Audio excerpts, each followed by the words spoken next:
मेरी प्यारी सासू माँ, जो माँ से कम नहीं। सरोवरी को आज ऑफिस से आते हुए देर हो गई थी। अमूमन वो घर 7 बजे तक पहुंच जाती थी, लेकिन आज उसे ऑफिस के ज़रूरी काम के चलते 10 बज गए थे। मल्टीनेशनल कंपनी जॉब करने वाली सरोवरी का देर ऑफिस से घर आने में देर होना कोई नई बात नहीं थी।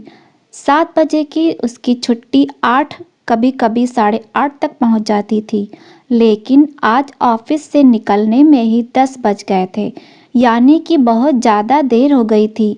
इतनी लेट होने की वजह से ऑफिस की कोई कैब भी उसे घर छोड़ने के लिए मौके पर नहीं मिली, जिससे वो परेशान हो गई थी। काम के चक्कर में उसे वक्त का ध्यान ही कहाँ रहता है, यही सोच वो जल्दी जल्दी चलती जा रही थी।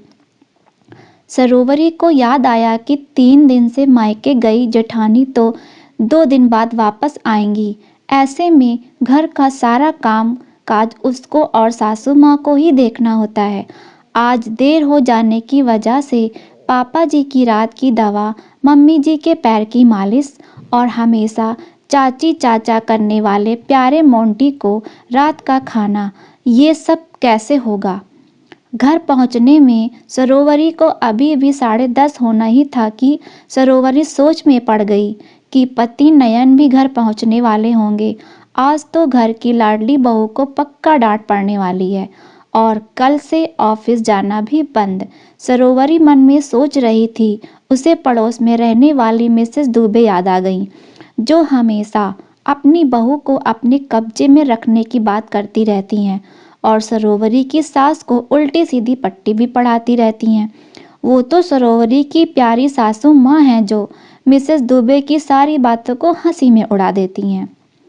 अब सरोवरी को पड़ोस की मिसेज मेहता भी याद आ गई, जो अपनी पढ़ी लिखी बहू को अपनों सो कॉल्ड सोशल नॉर्म्स के नाम पर हाउसवाइफ बनाए रखती हैं। घर की सब जरूरत की चीज़ें पति और बेटे से मंगवाती हैं और खुद भी मंदिर और रिश्तेदारों के घर के अलावा बाहर कहीं नहीं जाती, और बहू तो बस घूंघट में ही रहे। ससुराल से मायके और मायके से ससुराल तक का ही आना जाना करती थी बेचारी, वो भी सासू माँ की मर्जी के अनुसार। मिसेस श्रीवास्तव की बहू मनुश्री को बड़ी मुश्किल से स्कूल टीचर की जॉब मिली थी, जिसको करने के लिए उसने ससुराल में हर एक के सामने जाने कितनी मिन्नतें की थी, तब जाकर उस बेचारी को घर से बाहर निकलने का मौका मिला। लेकिन स्कूल के किसी भी फंक्शन में देर तक रुकने की इजाज़त अभी भी नहीं थी। सरोवरी को याद आया कि उसके पड़ोस में ऐसी कोई औरत नहीं थी जो इतनी देर तक घर से बाहर रहती हो। अचानक सरोवरी के भीतर एक अनजाना सा डर प्रवेश कर गया। सरोवरी जल्दी जल्दी कदम बढ़ा रही थी। नवंबर की ठंडी हवाओं में भी सरोवरी के चेहरे पर पसीने की कुछ बूंदें उभर आई थीं। उसने घबराहट में घर जल्दी पहुंचने के लिए बस छोड़ ऑटो से जाना उचित समझा और एक ऑटो रिक्शा वाले को रुकवाकर बिना कोई मोल भाव किए ही उसमें बैठ गई। ऑटो चल पड़ा। ठंडी हवाओं के झोंकों से सरोवरी का पसीने से भीगा बदन सूख गया। ऑफिस के काम से थकी सरोवरी की पलकें झपक रही थीं, लेकिन उसके जल्दी घर पहुंचने से डर ने उसे सोने न दिया। सरोवरी को अपनी सास की सब बातें एक एक करके याद आ रही थीं।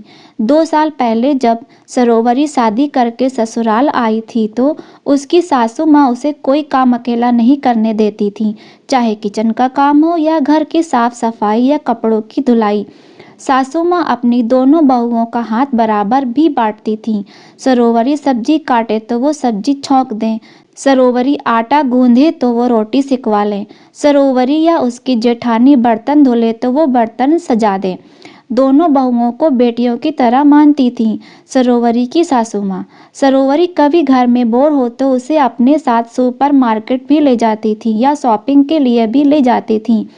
कभी कभी किसी पुरानी फिल्मी हीरो हीरोइन की डायलॉग बाजी भी की नकल भी करती थीं। शादी के 1 साल बाद जब MBA पास सरोवरी को एक मल्टीनेशनल कंपनी से जॉब का ऑफर आया, तो घर में सभी बहुत खुश हुए और सासू माँ ने तो 2 किलो काजू की बर्फी मंगवाकर पूरे मोहल्ले में बंटवाई थी। सरोवरी ये देख खुशी के मारे रो पड़ी थी और सास के गले लगकर कसकर चिपक गई थी। ससुर और देवर ने तो भंगड़े के पोज भी बना लिए थे। नयन और सरोवरी को अपने हाथ से बर्फी खिलाकर उसके खुशी के आंसू पोंछकर उसको हंसाया था। जेठानी ने सरोवरी का फेवरेट चिली पनीर और खीर पूड़ी बनाई थी। सरोवरी ऑफिस जाने लगी तो रोज सुबह जब सरोवरी उठकर घर के कामों में लग जाती तो देखती सासू माँ सरोवरी के ऑफिस के कपड़े भी प्रेस कर देती हैं। ये देख सरोवरी अपनी प्यारी सासू माँ के गले लगकर उन पर एक प्यार भरी किस देती। सास बहू दोनों मुस्कुरा देती और सरोवरी का पूरा दिन खिल जाता। ऑफिस के कामों में डूबी और घर के कामकाज में मस्त सरोवरी सासू माँ ही चेहरे की बिगड़ी रंगत देखकर पार्लर की याद दिलाती और सरोवरी के मना करने पर भी उसे जबरदस्ती पार्लर चलने को कहती। पार्लर में सासू माँ आईब्रोज बनाती, पार्लर वाले के हाथों की कारीगरी को दिशा निर्देश तक देती थी ताकि उसकी सुंदर बहू और सुंदर लगने लगे। नई नई स्टाइल के हेयर कटिंग कराती। सास की तन्मयता को देख बहू मंत्र मुग्ध बस चुपचाप मुस्कुराती हुई कठपुतली बनकर बैठी रहती। सास दोनों बहुओं के लिए कैल्शियम और आयरन की गोलियां लाना कभी नहीं भूलती थीं और अपनी दवा और मालिश के लिए तभी मानती जब बहुएं जूस और गोलियां ले लेती थीं।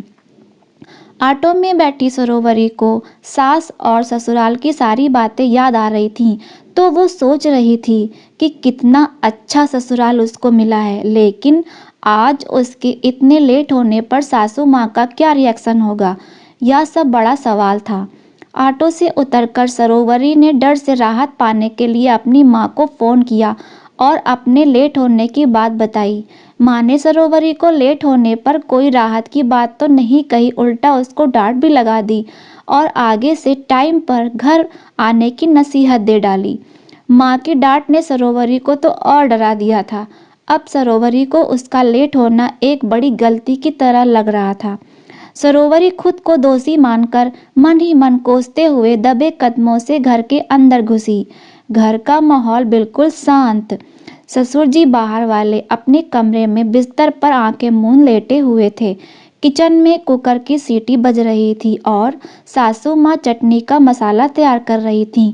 सरोवरी ने घर के बरामदे में नयन की कार न देख समझ लिया कि नयन अभी नहीं आए हैं। सरोवरी ने सास के चेहरे की ओर देखा और लेट आने के लिए माफ़ी मांगी। सास ने सरोवरी के सर पर हाथ से एक टिप मारी और कहा, पगली लेट हुई है तो कोई गुनाह थोड़े ही कर दिया है। और फिर शादी के पहले तेरी ननद गीता को तो ऑफिस से आने में अक्सर 10 बजते थे। मैं समझती हूँ ऑफिस में काम रहता है तो देर सवेर तो हो जाती है। तू बेकार की चिंता छोड़ और हाथ मुंह धो ले। मैंने तेरे लिए वेज बिरयानी बनाई है, वहीं गरम की है, चटनी खत्म हो गई थी तो बना देती हूँ।